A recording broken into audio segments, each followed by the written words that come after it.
ඔන්න මම අද ඔයාලට මූලද්‍රව්‍ය හා සංයෝග ප්‍රමාණය කියන පාඩම අරගෙන ආවා. ඔයාලා හිතනද මේ පාඩම අමාරුයි කියලා. හැබැයි ඇත්තටම නම් මේක ඔයාලගේ සිලබස් එකේ මේ කොටස් ටික අමාරු නැහැ. මේකේ තියෙන අර්ථ දැක්වීම් ටික හොඳට මතක තියාගෙන තර්ක කරලා ගණන් හදන්න පුළුවන් නම් ඔයාලට මේ පාඩම අමාරු වෙන එකක් නෑ. මම අද ඔයාලට මේ පාඩම ලේසි වෙන විදිහට හොඳට පැහැදිලි කරලා කියලා දෙන්නම්. මම මේ වගේ වීඩියෝ ගොඩක් මගේ YouTube channel එකේ දාලා තියෙනවා. ඔයාලා තාම මගේ YouTube channel එක subscribe කරලා නැත්නම් දැන්ම subscribe කරන්න. එහා පැත්තේ bell icon එක click කරන්න. එතකොට ඔයාලට පුළුවන් මම වීඩියෝ එකක් අලුතෙන් දාපු ගමන්ම ඉක්මනටම දැනගන්න. දැන් අපි පාඩමට අවධානය යොමු කරමු.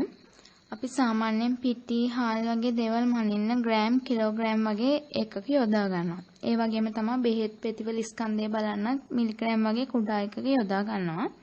හැබැයි මේ මූලද්‍රව්‍ය අණු කියන්නේ ස්කන්ධෙන් ඉතාමත්ම කුඩා ද්‍රව්‍ය. ඒ හින්දා අපිට මේවා මයින ග්‍රෑම් මිලිග්‍රෑම් වගේ එකක යොදා ගන්න අමාරුයි. ඒ වගේ දාලා ගණන් හදනකොට අපිට සුළු කරගන්න හැම ටිකක් අමාරු වෙනවා. උදාහරණයක් විදිහට හයිඩ්‍රජන් මූලද්‍රව්‍යයේ ස්කන්ධය ග්‍රෑම් වලින් ගත්තොත් ඒකේ අගය වෙන්නේ 1.674 ගුණ කිරීම 10 ඍණ 24ක් විතර. ඔයාලා දන්නවා මේ වගේ අගයන් දාලා ගණන් සුළු කරන්න අමාරුයි කියලා. ඉතින් අපි මේ වගේ අපහසුතාව මගහැරව ගන්න මූලද්‍රව්‍ය අණු වගේ දේවල් වල ස්කන්ධය මනින්න සාපේක්ෂ ක්‍රමයක් යොදා ගන්නවා. ඒ කියන්නේ මූලද්‍රව්‍ය සංයෝග අණු වල ස්කන්ධයේ කිසියම් කුඩා ස්කන්ධයට සාපේක්ෂව තමයි අපි ප්‍රකාශ කරන්නේ. එතකොට කිසියම් පරමාණුවක ස්කන්ධ ඒකකයක් ලෙස යොදාගෙන අනෙක් පරමාණු වල ස්කන්ධය ප්‍රකාශ කරන එකට තමයි මේ සාපේක්ෂ පරමාණුක ස්කන්ධය කියලා කියන්නේ. පරමාණුක ස්කන්ධ ඒකකය. මම දැන් කලින් කිව්ව සාපේක්ෂ පරමාණුක ස්කන්ධය හොයන්න යොදාගත්ත ස්කන්ධ ඒකකයට තමයි මේ පරමාණුක ස්කන්ධ ඒකකය කියලා කියන්නේ. ඉස්සර නම් මේකට භාවිතා කළේ හයිඩ්‍රජන් මූලද්‍රව්‍ය ස්කන්ධය. නමුත් දැන් කාබන් 6 12 සමස්ථානිකයේ ස්කන්ධෙන් 12න් එකක් තමයි පරමාණුක ස්කන්ධ ඒකකයේ විදිහට භාවිතා කරන්නේ. ඔයාලා දන්නවා සමස්ථානික කියලා කියන්නේ පරමාණු ක්‍රමාංකය එකම වුණත් වෙනස් ස්කන්ධ ක්‍රමාංක තියෙන පරමාණු වලට කියලා. මෙතන අපි පරමාණුක ස්කන්ධ ඒකකයේ විදිහට පාවිච්චි කරන සමස්ථානිකයේ කාබන් වල ස්කන්ධ ක්‍රමාංකය තමයි 12. අපි දැන් මේ පරමාණුක ස්කන්ධ ඒකකයේ අගය හොයමු. පරමාණුක ස්කන්ධ ඒකකයේ සමානයි කාබන් 612 සමස්ථානිකයේ පරමාණුක ස්කන්ධය බෙදීම 12. එතකොට කාබන් 612 සමස්ථානිකයේ පරමාණුක ස්කන්ධය තමයි 1.99 ගුණ කිරීම 10 ඍණ 23. මේක ස්කන්ධයක් හින්දා අපි මේක මනින්නේ ග්‍රෑම් වලින්. බෙදීම 12. මේක සුළු කරාම උත්තරේ එනවා 1.66 ගුණ කිරීම 10 ඍණ 24යි ග්‍රෑම් කියලා.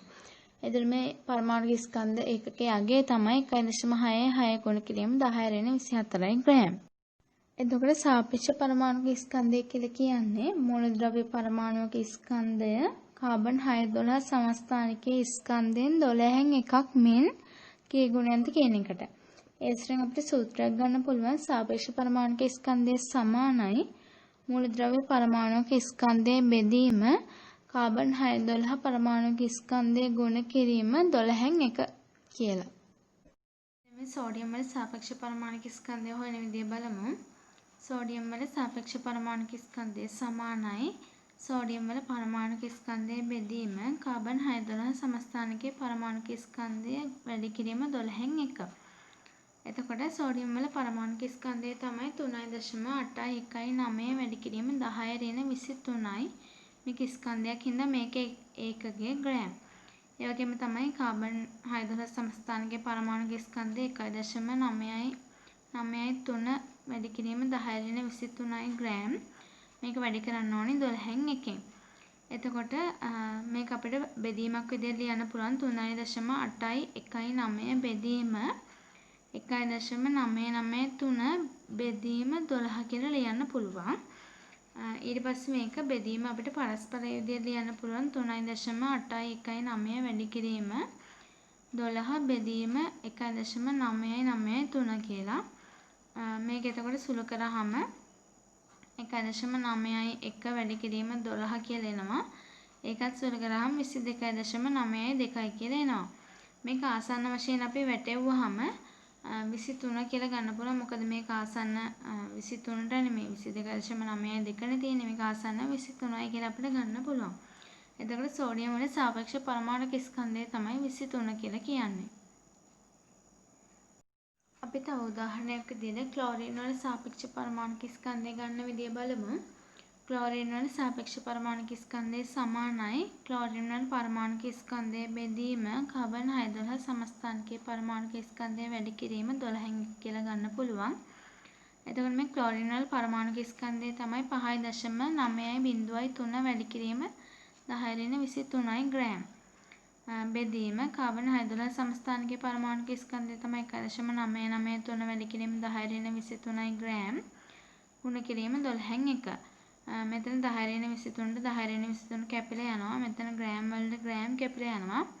එතකොට අපිට මේක බෙදීමක් විදිහට ලියන්න පුළුවන් 5.903 බෙදීම 1.993 බෙදීම 12 කියලා.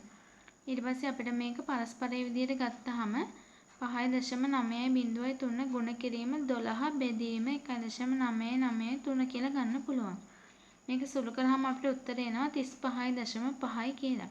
ක්ලෝරින් වල එතකොට සාපේක්ෂ පරමාණුක ස්කන්ධය සමානයි 35.5යි. මෙතන මේ විදිහට ගණනය කරාම ලැබෙන සාපේක්ෂ පරමාණුක ස්කන්ධ වගුගත කරලා තියෙනවා. ඔයාලට සාමාන්‍යයෙන් පේපර්ස් වල නම් මේ සාපේක්ෂ පරමාණුක ස්කන්ධ දෙනවා. සාපේක්ෂ අණුක ස්කන්ධය. අණු කියලා කියන්නේ පරමාණු දෙකක් හෝ කිහිපයක් රසායනික බන්ධන වලින් බැඳී සකස් වන ඒකක වලට. මේ අණු හැදිලා තියෙන එකම වර්ගයේ පරමාණු වලින් නම් අපි ඒ අණු වලට කියනවා සමජාතීය අණු කියලා. උදාහරණ විදිහට හයිඩ්‍රජන්, ඔක්සිජන්, ක්ලෝරින්, ෆ්ලුවරින්, නයිට්‍රජන් වගේ ඒවා හඳුන්වන්න පුළුවන්. ඒ කියන්නේ මෙතන මේ H2 අණුව, ඒ කියන්නේ හයිඩ්‍රජන් අණුව හැදිලා තියෙන්නේ හයිඩ්‍රජන් පරමාණු දෙකක් එකතු වෙලානේ. එතකොට H2 අණුව සමජාතීය අණුවක් කියලා අපිට ගන්න පුළුවන්. මේ වගේ සමජාතීය අණු ඇතැම් මූලද්‍රව්‍ය වල තියෙනවා. මෙතනත් මේ හයිඩ්‍රජන්, ඔක්සිජන්, ක්ලෝරින් කියලා කියන්නේ මූලද්‍රව්‍යයනේ. අණුවක් සෑදෙන විට වෙනස් වර්ගයේ පරමාණු එකතු වී සෑදෙනවා නම් අපි ඒවට කියන්නේ විෂම ජාතිය අණු කියලා. උදාහරණ විදිහට H2O කියන්නේ ජලය, carbon dioxide, ammonia, methane, hydrogen chloride, H2SO4 කියන්නේ සල්ෆියුරික් අම්ලය වගේ දේවල් උදාහරණ විදිහට ගන්න පුළුවන්. මෙතන මේ ඔක්කොම සංයෝගන. ඉතින් අපිට කියන්න පුළුවන් විෂම ජාතිය අණු තියෙන සංයෝගවල කියලා. අණු වලට තියෙන ඉතාමත්ම කුඩා ස්කන්ධ. ඉතින් මේ අණු වල ස්කන්ධයන් සාපේක්ෂව ප්‍රකාශ කරන එක අපිට පහසුයි. මේකත් සාපේක්ෂ පරමාණුක ස්කන්ධය වගේම තමයි යම් අණුවක ස්කන්ධය කාබන් 612 සමස්ථානිකයේ ස්කන්ධයෙන් 12න් එකක් මෙන් කී ගුණයක්ද කියන එක තමයි සාපේක්ෂ අණුක ස්කන්ධය කියලා කියන්නේ. එතකොට අපිට සූත්‍රයක් ගන්න පුළුවන්. සාපේක්ෂ අණුක ස්කන්ධය සමානයි අණුවේ හෝ සංයෝගයේ ස්කන්ධය බෙදීම කාබන් 612 සමස්ථානික ස්කන්ධය වැඩි කිරීම 12න් 1 කියලා. සාපේක්ෂ පරමාණුක ස්කන්ධය හොයන ගණන් ටික බලමු. පළවෙනි උදාහරණය විදිහට කාබන් ඩයොක්සයිඩ් අණුවක ස්කන්ධය 7.31 වැඩි කිරීම 10^23 ග්‍රෑම් නම් කාබන් ඩයොක්සයිඩ් වල සාපේක්ෂ අණුක ස්කන්ධය හොයන්න කියලා තියෙනවා. අපි දැන් මේක හොයමු. කාබන් ඩයොක්සයිඩ් වල සාපේක්ෂ අණුක ස්කන්ධය සමානයි කාබන් ඩයොක්සයිඩ් අණුවේ ස්කන්ධය බෙදීම කාබන් 612 සමස්ථානිකයේ පරමාණුක ස්කන්ධය වැඩි කිරීම 12න් 1 කියලා අපිට කලින් සූත්‍රයට අනුව ගන්න පුළුවන්. එතකොට කාබන් ඩයොක්සයිඩ් අණුවේ ස්කන්ධය දීලා තියෙනවා 7.31 වැඩි කිරීම 10^23 ග්‍රෑම් කියලා. ඒ වගේම කාබන් 612 සමස්ථානිකයේ පරමාණුක ස්කන්ධය තමයි 1.993 වැඩි කිරීම 10^23 ග්‍රෑම්. වැඩි කිරීම 12න් 1. මෙතන මේ 10^23ට 10^23 කැපෙනවා. මේ ග්‍රෑම් වලට මේ ග්‍රෑම් කැපෙනවා. අපිට මේක ලියන්න පුළුවන් 7.31 වැඩි කිරීම 12 බෙදීම 1.993 කියලා. අපි මෙහෙම ලිව්වේ මේකේ පරස්පරය සලකලා. මේක සුළු කරාම අපිට උත්තරය එනවා 44.01 කියලා. මේක ආසන්න වශයෙන් වැටෙවුවාම 44යි කියලා අපිට ගන්න පුළුවන්. එතකොට මේ කාබන් ඩයොක්සයිඩ් අණුවේ සාපේක්ෂ අණුක ස්කන්ධය තමයි 44 කියලා කියන්නේ. අපි දැන් තවත් උදාහරණයක් සාකච්ඡා කරමු. H2O අණුවක ස්කන්ධය සමානයි 2.99 වැඩි කිරීම 10^23 ග්‍රෑම් නම් H2O වල සාපේක්ෂ අණුක ස්කන්ධය හොයන්න කියලා තියෙනවා. එතකොට අපිට සූත්‍රයට අනුව ලියා ගන්න පුළුවන් H2O අණුවක සාපේක්ෂ අණුක ස්කන්ධය සමානයි H2O අණුවේ ස්කන්ධයේ බෙදීම කාබන් හයිඩ්‍රජන් සමස්ථානිකයේ පරමාණුක ස්කන්ධය වැඩි කිරීම 12න් 1 කියලා. එතකොට මේ H2O අණුවක ස්කන්ධය දීලා තියෙනවා අපිට ගානේ 2.99 වැඩි කිරීම 10^23 ග්‍රෑම්. කාබන් හයිඩ්‍රජන් සමස්ථානිකයේ පරමාණුක ස්කන්ධය 1.993 වැඩි කිරීම 10^23 ග්‍රෑම්. මේක වැඩි කිරීම 12න් 1. එතකොට මේ 10^23ට 10^23 කැපිලා යනවා ග්‍රෑම් වලට ග්‍රෑම් කැපිලා යනවා. මේක අපිට ලියන්න පුළුවන් 2.99 බෙදීම 1.993 වැඩි කිරීම 12න් 1. මේ ඉරින් උඩ මේ ටික ඉරින් යට මේ ටික. ඊට පස්සේ අපිට මේක බෙදීමක් විදිහට ලියන්න පුළුවන් 2.99 බෙදීම ඉරින් යට ටික මෙතන ලියනවා 1.993 වැඩි කිරීම 12න් 1 කියලා. මේක මේ ඒ කියන්නේ මේකමනේ 1.993 බෙදීම 12 කියන එකමනේ මෙතන මේ උඩින් අදහස් කරලා තියෙන්නේ. ඊට පස්සේ අපිට මේක පරස්පරය අරගෙන ලියන්න පුළුවන් 2.99 වැඩි කිරීම 12 බෙදීම 1.993 කියලා. මේක සුළු කරාම අපිට උත්තරය එනවා 18යි කියලා. ඒ කියන්නේ H2O අණුවේ සාපේක්ෂ පරමාණුක ස්කන්ධය තමයි 18 කියලා කියන්නේ. යවස් විදිහට සාපේක්ෂ අණුක ස්කන්ධය ගන්නකොට ටිකක් අමාරුයි. මොකද සුළු කිරීම එහෙම වැඩිනේ. අපිට මෙතන පහසු ක්‍රමයක් තියෙනවා. අණු හැදලා තියෙන පරමාණු වලින්නේ. එතකොට අණුවේ සාපේක්ෂ අණුක ස්කන්ධය ඒ හැදලා තියෙන පරමාණු වල සාපේක්ෂ පරමාණුක ස්කන්ධ වල එකතුවෙන් ගන්න පුළුවන්. අපි කලින් උදාහරණයක් අරන් බලමු කාබන් ඩයොක්සයිඩ්. කාබන් ඩයොක්සයිඩ් හැදලා තියෙන්නේ කාබන් පරමාණු එකකනේ ඔක්සිජන් පරමාණු දෙකකනේ. එතකොට කාබන් පරමාණුවේ සාපේක්ෂ පරමාණුක ස්කන්ධය තමයි 12. ඔක්සිජන් පරමාණු එකක සාපේක්ෂ පරමාණුක ස්කන්ධය 16යි. ඔක්සිජන් පරමාණු දෙකක් තියෙන හින්දා 16ව දෙකක් ගන්න ඕනේ. අපි දැන් මේ දෙක එකතු කරමු. 12 ධන 16 වැඩි කිරීම 2 කියන්නේ 32යි. මේ දෙක එකතු කරාම උත්තරය එනවා 44යි. අපි කලින් හදපු විදිහට අපිට උත්තරය ආවේ 44යි කියලා. අපි තව උදාහරණයක් ගමු. H2O අණුව හැදලා තියෙන්නේ හයිඩ්‍රජන් පරමාණු දෙකකින් ඔක්සිජන් පරමාණු එකකින්. එතකොට හයිඩ්‍රජන් වල සාපේක්ෂ පරමාණුක ස්කන්ධය 1යි. හයිඩ්‍රජන් පරමාණු දෙකක් තියෙන හින්දා 1 වැඩි කිරීම 2. ඔක්සිජන් වල සාපේක්ෂ පරමාණුක ස්කන්ධය 16යි. ඔක්සිජන් පරමාණු එකයි තියෙන හින්දා කිසිම ගුණ කිරීමක් අවශ්‍ය වෙන්නේ නැහැ. ඊට පස්සේ මේ දෙක ගුණ කළා එක වැඩි කිරීම 2 කියන්නේ 2යි. එකතු කිරීම මේකේ ඔක්සිජන් වල සාපේක්ෂ පරමාණුක ස්කන්ධය 16යි. 2 ධන 16 සමානයි 18යි කියලා තමයි එන්නේ. එතකොට H2O වල සාපේක්ෂ අණුක ස්කන්ධය තමයි 18 කියලා කියන්නේ. ඒ වගේම අපි තව උදාහරණයක් බලමු. C12යි H22යි O11 කියන සංයෝගය. කාබන් වල සාපේක්ෂ පරමාණුක ස්කන්ධය තමයි 12. එතකොට කාබන් පරමාණු මෙතන 12ක් තියෙනවා. එතකොට 12 වැඩි කිරීම 12 කියන ගන්න ඕනි. හයිඩ්‍රජන් වල සාපේක්ෂ පරමාණු ස්කන්ධය තමයි 1. එතකොට මෙතන හයිඩ්‍රජන් පරමාණු 22ක් තියෙනවා. එතකොට 1 වැඩි කිරීම 22 කියලා ගන්නවා. ඊට පස්සේ ඔක්සිජන් පරමාණු 11ක් තියෙනවා. එතකොට 16 වැඩි කිරීම 11. මොකද ඔක්සිජන් වල සාපේක්ෂ පරමාණු ස්කන්ධය 16යිනේ.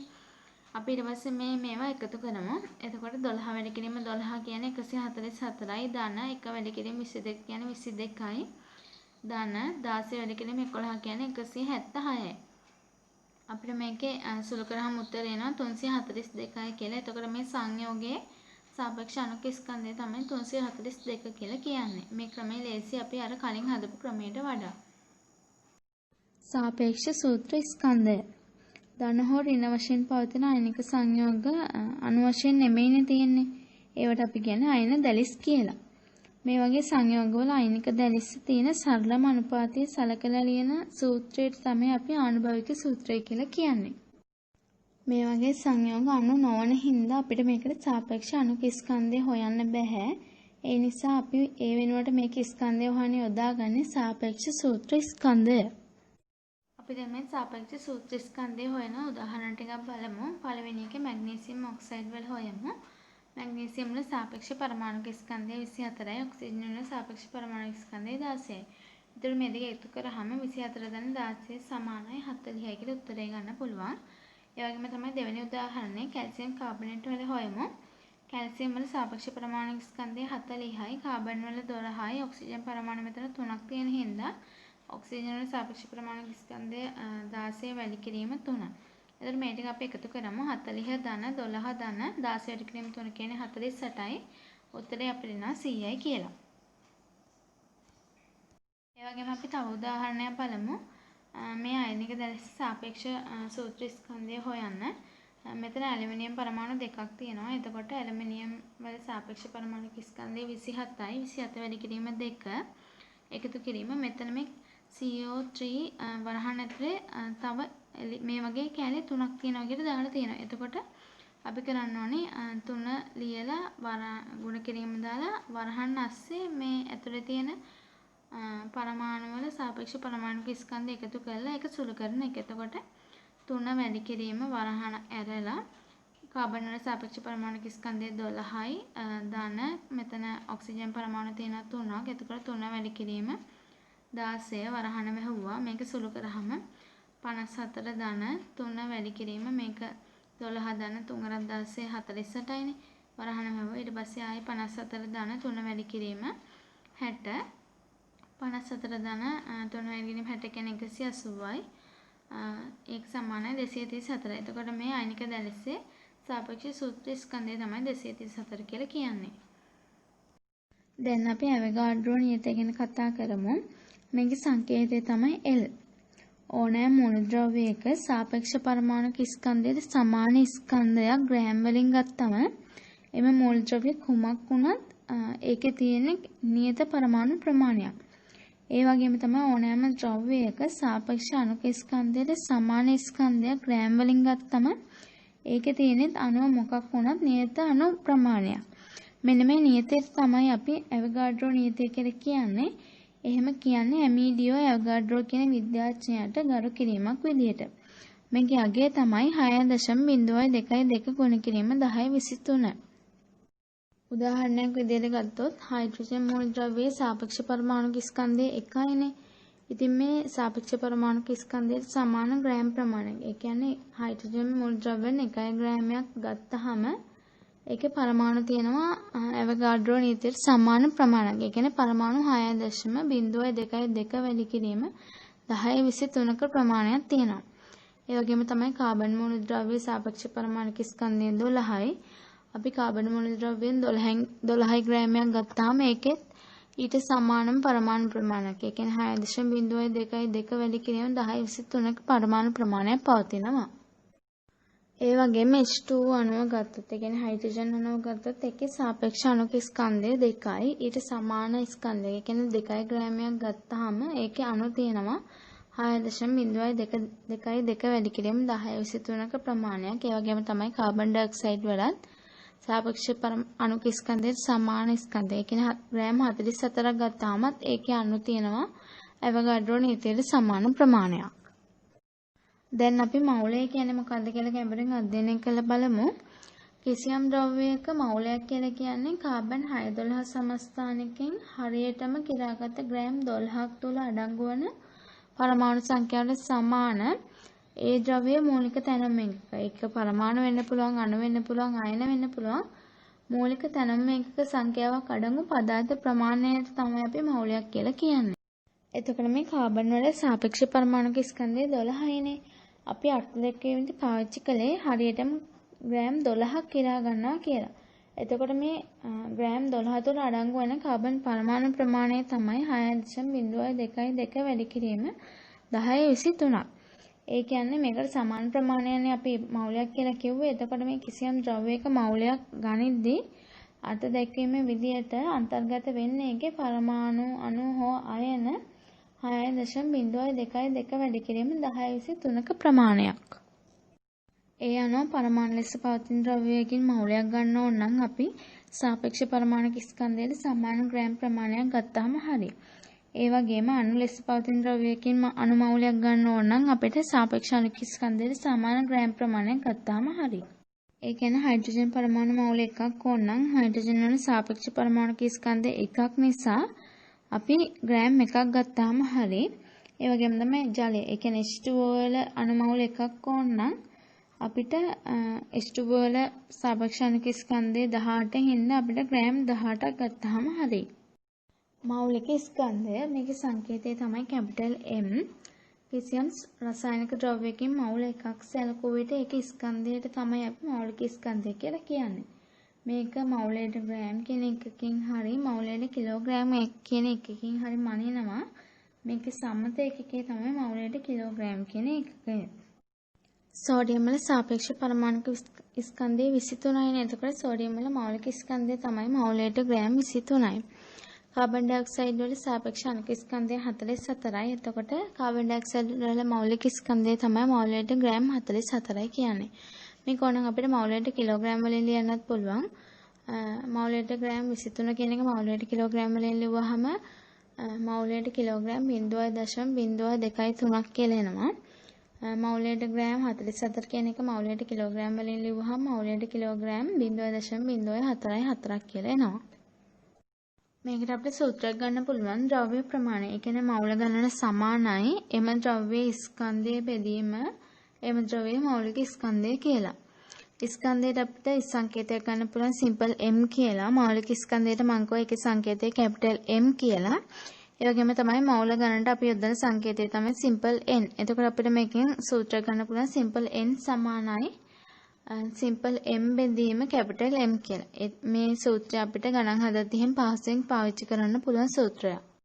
අපි දැන් මේ හා සම්බන්ධව ගණන් හදන විදිය ගැන කතා කරමු. පළවෙනි ගණන තමයි කාබන් මවුල දෙකක ඇති පරමාණු සංඛ්‍යාව සොයන්න.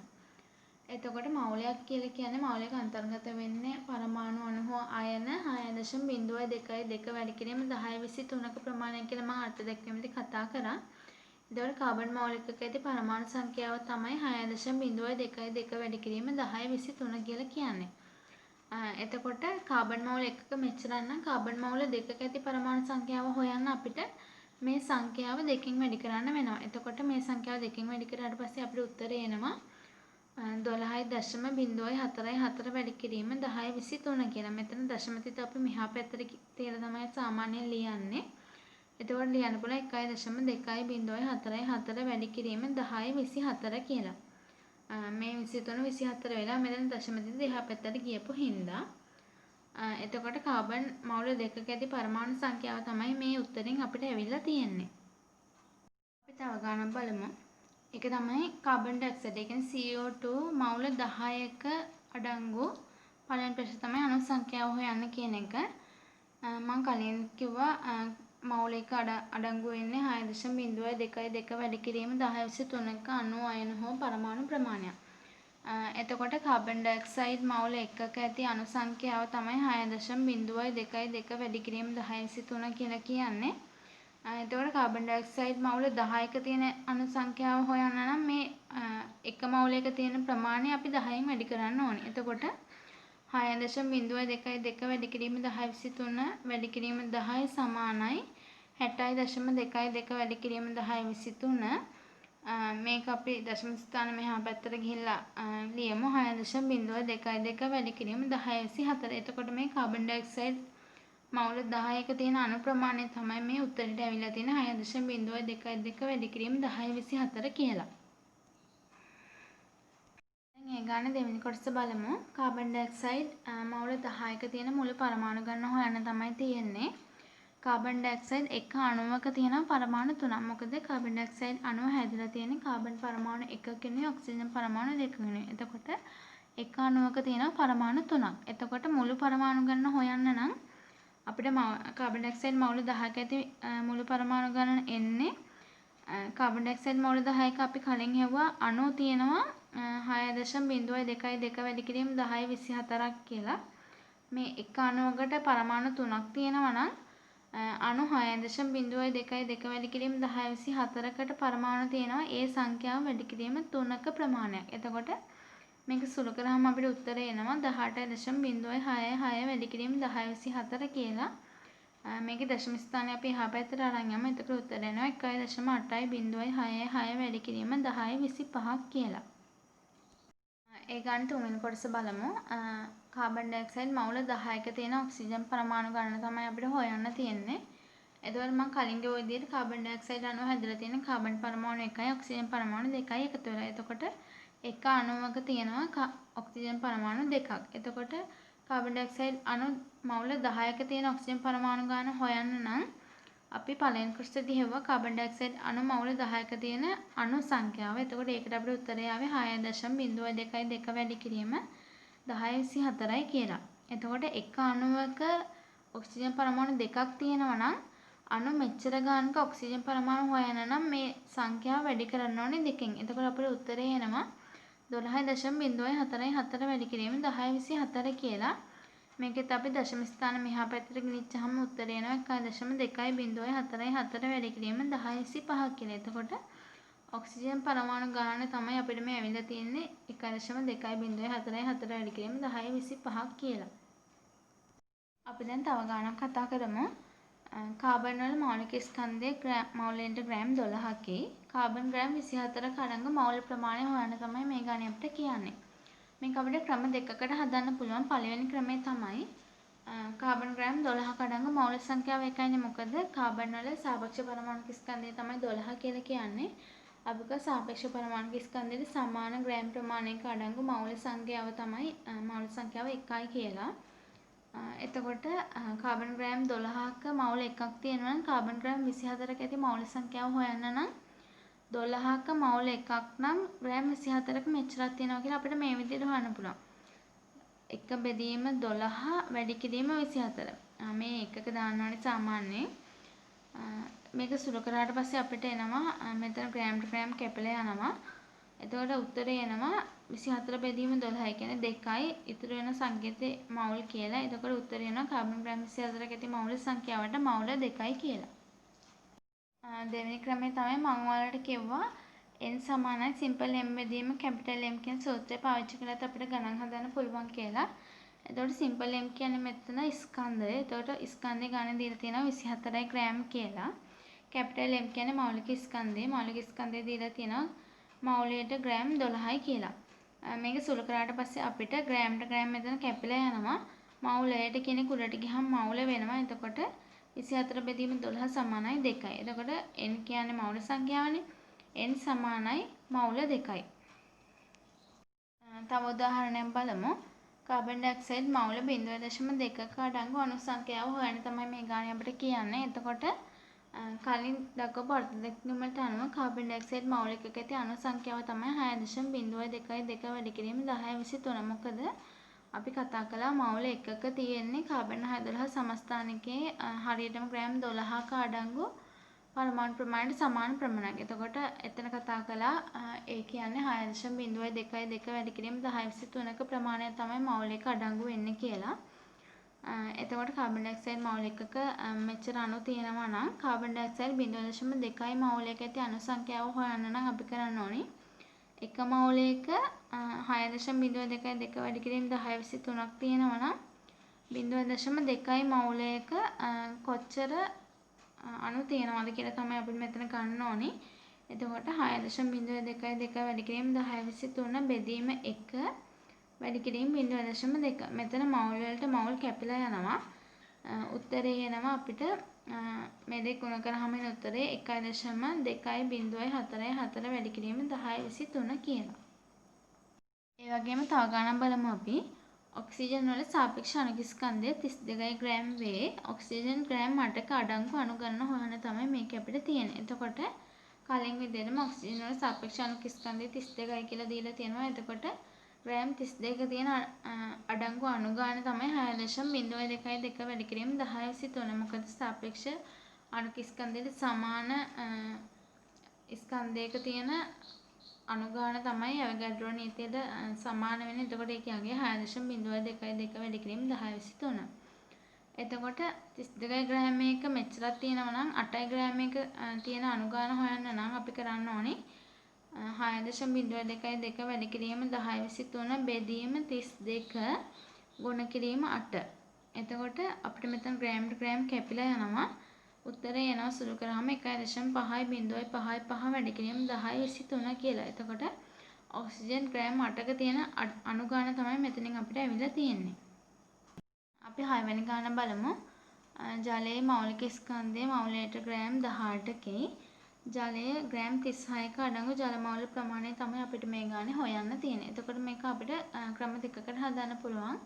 පළවෙනි ක්‍රමය තමයි H2O ග්‍රෑම් 18ක H2O මවුල තියෙනවා මවුල එකක්. මොකද ග්‍රෑම් 18 කියන්නේ මෙතන H2O වල සාපේක්ෂ අණුක ස්කන්ධය තමයි 18. සාපේක්ෂ අණුක ස්කන්ධයේ සමාන ස්කන්ධයක මවුල තියෙනවා මවුල එකක් තියෙනවා. එතකොට මේකේ මෞලික ස්කන්ධයනොත් අපිට ගන්න පුළුවන් මෞලික ස්කන්ධය මවුලයට ග්‍රෑම් 18යි කියලා තියෙන. ඒ කියන්නේ මවුල එකක ස්කන්ධය තමයි මවුලයට ග්‍රෑම් 18. ඒ කියන්නේ ග්‍රෑම් 18ක මවුල තියෙනවා එකයි මවුල.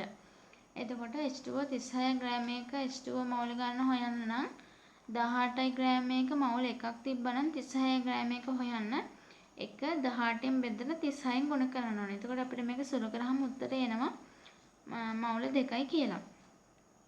දෙවෙනි ක්‍රමය ගත්තොත් අපිට මේක සූත්‍රයෙන් ගන්න පුළුවන්. මේ සමීකරණය මම කිව්වා සිම්පල් n සමානයි සිම්පල් m බෙදීම කැපිටල් M.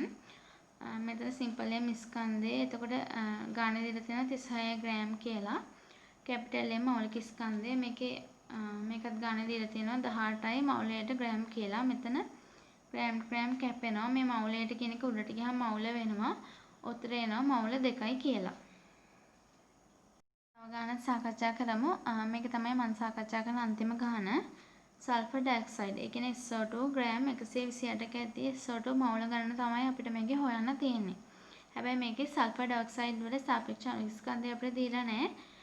වෙන වෙනම දීලා තියෙන්නේ සල්ෆර් වල සාපේක්ෂ පරමාණු ස්කන්ධය, ඔක්සිජන් වල සාපේක්ෂ පරමාණු ස්කන්ධය. ඒකෙන් අපිට සල්ෆර් ඩයොක්සයිඩ් වල සාපේක්ෂ අණු ස්කන්ධය හොයන්න පුළුවන්. මේක හැදලා තියෙන සල්ෆර් පරමාණු 1කිනේ ඔක්සිජන් පරමාණු 2කිනේ. එතකොට සල්ෆර් පරමාණු 1 සාපේක්ෂ පරමාණු ස්කන්ධය 32යි. ඒකට එකතු කරනවා ඔක්සිජන් පරමාණු 2 සාපේක්ෂ පරමාණු ස්කන්ධය. ඒ කියන්නේ 16 වැඩි කිරීම 2. එතකොට 32 දාන 16 2ක් කියන්නේ 32යි.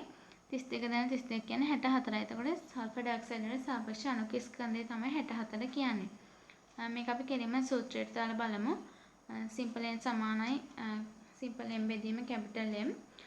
සිම්පල් m ස්කන්ධය 138 ග්‍රෑම්. කැපිටල් M කියන්නේ මෞලික ස්කන්ධය. අපි හොයාගත්ත 64යි මවුලයට ග්‍රෑම් කියලා. එතකොට මේක සුළු කරාම අපිට එනවා දැන් ග්‍රෑම් කැපෙනවා. මවුල උඩට ගියාම මවුලයට උඩට ගියාම මවුල වෙනවා. උත්තරේ එනවා අපිට මවුල 2යි කියලා. ඔයාලට මේ වීඩියෝ එක වැදගත් වුණා කියලා හිතෙනවා නම් ඔයාලගේ යාළුවන්ටත් කියන්න. ඒ වගේම තමයි ඔයාලා තාම මගේ YouTube channel එක subscribe කරලා නැත්නම් දැන්මම subscribe කරන්න. ඒ වගේම තමයි එහා පැත්තේ notification button එක bell icon එක click කරාම ඔයාලට මම අලුතෙන් වීඩියෝ එකක් දාපු ගමන්ම දැනගන්න පුළුවන්. ඒ වගේම තමයි ඔයාලට ප්‍රශ්නයක් තියෙනවා නම් පහළ comment කරලා තියන්න. මම මේ වගේ ගොඩක් පාඩම් ඔයාලට අරන් එන්න බලාපොරොත්තු වෙනවා. එහෙනම් තවත් වීඩියෝ එකක් එක්ක මුණ ගැහෙමු. ඔයාලට සුබ අනාගතයක් ප්‍රාර්ථනා කරනවා.